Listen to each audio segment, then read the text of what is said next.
A provocative title, is MET still a relevant target in lung cancer? And the answer is yes and no, because it depends on what biomarker you're looking at, what cut point you choose, and which patients you select.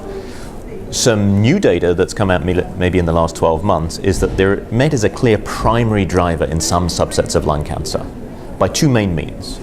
So by high-level MET amplification. Now, this is a continuous variable, and it's all where you put the cut point.